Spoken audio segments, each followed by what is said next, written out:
तो भाइयों फिर से आ गए वो बॉडी बिल्डिंग के इंटरेस्टिंग अपडेट्स लेके। तो वीडियो को शुरू करने से पहले जल्दी से वीडियो को एक लाइक कर दीजिए, और अगर आप अपने भाई के चैनल पर नए हैं तो जल्दी से चैनल को सब्सक्राइब कर दीजिए ऐसे रेगुलर फिटनेस और बॉडी बिल्डिंग अपडेट्स के लिए। तो भाइयों जैसा कि आप सभी जानते हो कि कल की जो वीडियो थी वो अपडेट रिलेटेड वीडियो नहीं थी, इसीलिए आज की वीडियो थोड़ी लंबी होने वाली है क्योंकि इसमें शायद 10 अपडेट्स रहेंगे। तो प्लीज़ टाइम निकाल के पूरा वीडियो ज़रूर देखिएगा। तो भाइयों आज की पहली अपडेट आ रही है हमारे सैमसंग दौदा की तरफ से। अब भाई रोमानिया प्रो में अब बस 2 दिन, या कहना बेटर होगा कि लगभग 1.5 दिन का टाइम रह गया है। और इसी बीच सबसे बड़ी जो फिजिक अपडेट है वो आ रही है सैमसंग दौदा की। अब इस अपडेट में सैमसंग के प्लेस को लेकर डिस्कस करने का तो कोई मतलब नहीं बनता, क्योंकि रीज़न आपको भी पता है। क्योंकि इस साल सैमसंग अपने लाइफ के बेस्ट फिजिक को स्टेज पर लाए थे, और सिर्फ बेस्ट नहीं बल्कि बिगर भी। अब ऐसा तो कोई मतलब नहीं है कि सैमसंग जिस फिजिक को ओलंपिया में लाए थे वैसा ही वो इस स्टेज पे भी लाएंगे, बट उम्मीद कर सकते हैं कि उसके आसपास वाली फिजिक हम इस वीकेंड देख पाए। क्योंकि सैमसंग की फिजिक अभी भी मुझे उतने हद तक टाइट या कंडीशन तो नहीं दिख रही जितनी कि ओलंपिया स्टेज पर थी। अब एकदम सेम वैसा ही नहीं, बट उसके आसपास वाली फिजिक तो सैमसंग ज़रूर लाएंगे। अब भाइयों एक मज़े की बात यह है कि सैमसंग और नेथन दोनों सेम कंट्री यानी यूके से बिलोंग करते हैं, एंड दोनों ही इस शो में कम्पीट करेंगे। तो इसीलिए मैं इस शो खासकर इस लाइनअप में थोड़ा ज़्यादा इंटरेस्टेड हूँ। अब वैसे भाइयों सिर्फ ये दोनों ही नहीं बल्कि और भी कुछ बड़े बॉडी बिल्डर्स इस शो में कम्पीट करेंगे, बट फर्स्ट और सेकंड प्लेस के लिए तो यही दोनों चूज होने वाले हैं। हाँ, अगर टॉप 3 की बात करें तो उस लिस्ट में मैं बहरुस तबानी को भी रखना चाहूँगा, क्योंकि लास्ट ईयर ये इस शो के चैंपियन थे। बट एक बात तो है भाइयों कि इस शो के फिलहाल टॉप 3 में 2 बॉडी बिल्डर्स पे ओलंपिया वीज़ा को लेकर पनौती तो चल रही है, और सैमसंग भी उस टॉप 3 के लिस्ट में है। तो कहीं उन पे भी यह पनौती ना आ जाए, और उम्मीद है कि नेक्स्ट ईयर वो बिना किसी झंझट के ओलंपिया में आ सके। अगली अपडेट है भाई हमारे निक वॉकर की तरफ से। अब इनके रिगार्डिंग एक न्यूज़ आई हुई है इनके अभी की इंजरी या मसल टीयर को लेकर, जिसमें कि ये बताया जा रहा है कि इनका जो इंजरी है वो कोई मेजर लेवल पे नहीं है। हाँ, हैमस्ट्रिंग्स पे एक पार्शियल टीयर आया है, साथ ही साथ काफ्स में भी टीयर आया है, बट निक का कहना है कि इंजरी ज़्यादा बड़ी नहीं है एंड उसको ऑपरेशन की भी कोई ज़रूरत नहीं है। अब निक ऐसे एक पर्सनैलिटी है बॉडी बिल्डिंग में जो कि ओलंपिया के शुरू से लेकर ओलंपिया खत्म होने के बाद अभी भी कंटिन्यू चर्चे में है, और जिसका एक मेन रीज़न है कि कहीं ना कहीं उनके अंडर पोटेंशियल है ओलंपिया में टॉप 2 के अंडर भी आने का। अब फर्स्ट इसीलिए मैं नहीं कह रहा कि जजेस के क्राइटेरियाज के अकॉर्डिंग अभी निक की फिजिक उतनी एस्थेटिक तो नहीं है, तो इसीलिए मैंने टॉप 2 में ही उनको रखा। तो बात करिए इंजरी कब ठीक हो सकती है, तो सही बताऊँ तो इस मैटर में मुझे कोई नॉलेज नहीं है, क्योंकि ये पूरा मामला निक के ऊपर डिपेंड करता है कि उनकी फिजिक कितनी जल्दी रिकवर हो रही है। हाँ, अब कहीं ना कहीं मुझे एक चांस दिख रहा है कि शायद निक आर्नोल्ड क्लासिक में आए, क्योंकि यूएस और यूके दोनों शोज में अभी 4 महीने के आसपास टाइम है और प्राइज मनी भी बढ़िया है।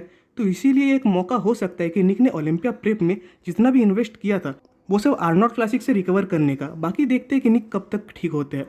अब भाई अगले अपडेट की ओर बढ़ने से पहले आप सबसे मेरा एक रिक्वेस्ट है कि अगर आप सबको मेरा ये रेगुलर कंटेंट अच्छा लगता है तो आपके भाई को सपोर्ट करने के लिए प्लीज़ इस चैनल को एक सब्सक्राइब कर दीजिएगा। अगली अपडेट है भाई हमारे हार्डी शोपैन की तरफ से। अब मुझे ऐसा लगता है कि हार्डी इस हार के बाद थोड़े ज़्यादा ही सीरियस मूड में चले गए हैं, क्योंकि हार्डी नॉर्मली कभी भी इतने ज़्यादा फिजिक अपडेट्स और इतने ट्रेनिंग अपडेट्स नहीं डाला करते जितने कि वो फिलहाल दिए जा रहे हैं। एंड जो कि एक जायज़ सी बात भी है, क्योंकि जो बॉडी बिल्डर हर साल खुद को इम्प्रूव करके स्टेज पे कंटिन्यूस ला रहा है, अगर उसको ऐसा कुछ फेस करना पड़े चाहे वो एथिकली हो या अनएथिकली, तो वो चीज़ उसको हर्ट तो ज़रूर करेगी। हाँ, कहीं ना कहीं ये हार्डी का अपने फीलिंग्स को शो करने का भी एक अंदाज है। अब इस बीच एक अच्छी बात यह है कि हार्डी की तरफ से अब कंटिन्यूस अपडेट्स हमें देखने मिल रहे हैं, जो चीज़ के लिए लास्ट ईयर फैंस इंतजार कर रहे थे। तो इस साल हार्डी उस चीज़ को फुलफिल कर रहे हैं। अब एज ए मिस्टर ओलंपिया उनको जहाँ लास्ट ईयर अपने स्पोर्ट को प्रमोट करना चाहिए था, कम से कम अपने इंस्टा आईडी पे ही, वो उस चीज़ को भी ठीक से नहीं कर रहे थे। तो लगता है कि इस ठोकर के बाद अब हार्डी पहले से भी ज़्यादा चीज़ों को समझने लग गए हैं। बाकी बात करें अगर हार्डी के इस फिजिक अपडेट के ऊपर, तो पहले झलक में तो नो डाउट सब इसे मिस्टर ओलंपिया वाली फिजिक ही कहेंगे, बट अभी जैसी हार्डी की फिजिक चल रही है और फिलहाल उनकी कंडीशनिंग को देखकर मुझे बहुत ज़्यादा चांसेस लगते हैं कि वो भी आर्नोल्ड क्लासिक में कम्पीट करे। एंड अगर वो करते हैं तो उनके साथ निक वॉकर के मैच को देखने के लिए मैं तो बहुत ज़्यादा इंतजार कर रहा हूँ। अगली अपडेट है भाई टाइलर मैनियन की तरफ से। अब जैसा कि वो हर बार करते हैं कि जब भी कोई कंट्रोवर्शियल डिसीजन होता है आईएफबीबी के स्टेज पे, तो उसके 1-2 दिन बाद वो उस जजिंग को समझाने के लिए अपने तरफ से एक वीडियो पोस्ट करते हैं, जहाँ की वो डिटेल एनालिसिस करते हैं कि क्यों जजेस ने किसको जिताया और किसको हराया। वैसे मेरे ख्याल से उनको ये करना भी चाहिए, और ऐसा करके वो अपनी जिम्मेदारी ही निभाते हैं आईएफबीबी और ओलंपिया के बिहाफ में। वैसे यहाँ तो उनके पूरे वीडियो को मैं डिस्क्राइब या क्रिटिक नहीं कर पाऊंगा, क्योंकि उसके लिए तब एक अलग वीडियो बनानी पड़ेगी। बट अगर बात करें ओपिनियन की, तो हाँ, उनके बातों से मैं बहुत हद तक एग्री हूँ, बट पता नहीं मुझे ये कहना चाहिए या नहीं। बट जैसा कि उन्होंने टेक्सास प्रो के रिगार्डिंग ओपिनियन दिया था, सेम वैसा ही कहीं ना कहीं ओपिनियन या फिर कह सकते हो कि एक डिस्क्रिप्शन उन्होंने दिया जो कि डेरेक की तरफ ज़्यादा था।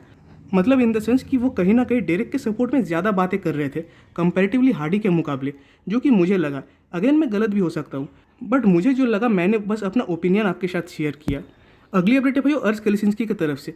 अब वैसे अर्श इस वीकेंड और नेक्स्ट वीकेंड दोनों में ही कम्पीट करने वाला है, तो क्योंकि एक रीज़न ये है कि अर्श लगातार 2 सालों से टॉप 3 बॉडी बिल्डर्स में से है वर्ल्ड के, तो इसीलिए ये भी एक बहुत बड़ा रीज़न है कि अर्श उन दोनों शोज में अनबीटेबल रहेंगे। वैसे बात करें इनके इन शोज़ के परफॉर्मेंस के ऊपर, तो इस अपडेट को देखने के बाद मैं इतना तो श्योर हूँ कि जैसा वर्जन उन्होंने ओलंपिया में लाया था उस वर्जन को तो वो रिपीट नहीं करने वाले। बट हाँ, अगर उसके आसपास वाले फिजिक को भी वो लाते हैं, स्टिल उनको बीट करने वाला बॉडी बिल्डर पूरे लाइनअप में कोई नहीं है। और जो बॉडी बिल्डर्स उनको बीट करने का पोटेंशियल रखते हैं वो या तो ओलंपिया या तो आर्नोल्ड क्लासिक में ही कम्पीट करते हैं। अगली अपडेट है भाई हमारे माइकल क्रिजो की तरफ से। एंड अब इनके तरफ से भी 1.5 वीक्स आउट का फिजिक अपडेट आया हुआ है प्राग प्रो से। एंड मजे की बात की उस सेम स्टेज पे नेथन डियाशा और बेहरूस तबानी भी रहेंगे, तो जो लड़ाई हमें ओलंपिया में नहीं देखने मिली थी, खासकर क्रिजो और नेथन के बीच प्लेसिंग को लेकर, वो अब एक हफ्ते बाद हमें देखने मिलेगी। एंड पता नहीं कि अगर सैमसन भी शो में आ जाए तो। बाकी भाई क्रिजो की ये physique no doubt show winning वाली फिजिक ही है, बस वो मात खाते हैं तो अपने बैक के मामले में।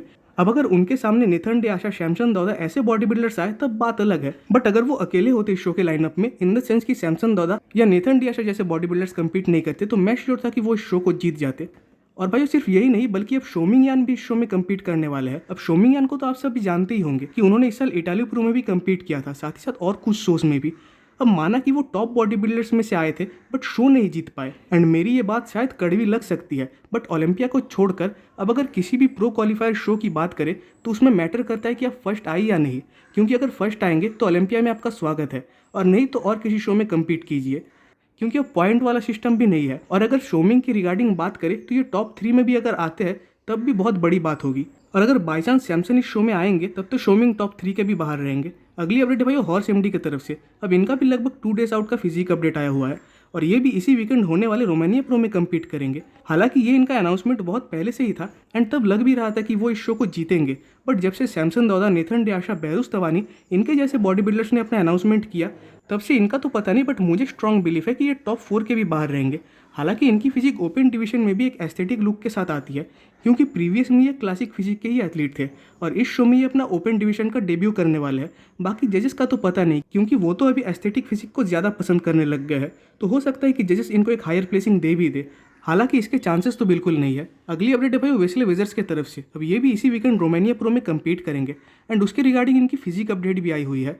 वैसे ओलंपिया में इन्होंने अपने प्लेसिंग को तो उठाया ही, बट साथ ही साथ मुझे लगता है कि अभी रोमानिया प्रो में कम्पीट करने का जो डिसीजन है इनके लिए, वो एक बहुत ही बढ़िया डिसीजन होगा, क्योंकि पहली बात तो इनको इस शो में टक्कर दे ऐसा एथलीट अभी भी इस लाइनअप में नहीं है, तो ये इनके लिए एक आसान जीत हो सकती है। एंड साथ ही साथ एक मौका भी 2024 के ओलंपिया के क्वालिफिकेशन का। साथ ही साथ अगर वो क्वालिफाई हो जाते हैं देन उनके पास एक बहुत बढ़िया टाइम रहेगा अपने एक रिबाउंड पीरियड के बाद, एक बढ़िया ऑफ सीजन और एक बढ़िया ओलंपिया प्रेप के लिए। बाकी तो देखते हैं कि शो में किस फिजिक के साथ आते हैं। और इसकी लास्ट अपडेट है भाई हंटर लबराडा की तरफ से, एंड ये अपडेट इनकी पहली अपडेट है इस साल ओलंपिया के बाद, एंड शायद ये कल किसी शो में गेस्ट पोजिंग भी करने वाले हैं। वैसे बहुतों का कहना है कि हंटर को जिस फिजिक के साथ ओलंपिया में आना चाहिए था, हंटर वो नहीं कर पाए, एंड कहीं ना कहीं फिर से वो एक ऑफ फिजिक के साथ ही आए थे। बाकी देखते हैं कि ओलंपिया क्वालिफिकेशन के लिए किस शो में कम्पीट करते हैं। तो भाई आज की वीडियो पे खत्म होती है। कमेंट्स में जरूर बताइएगा कि आपको वीडियो कैसा लगा। वीडियो अच्छी लगे तो वीडियो को एक लाइक कर दीजिए, और नेक्स्ट वीडियोस के अपडेट सबसे पहले पाने के लिए चैनल को सब्सक्राइब कर दे और बेल आइकन को प्रेस कर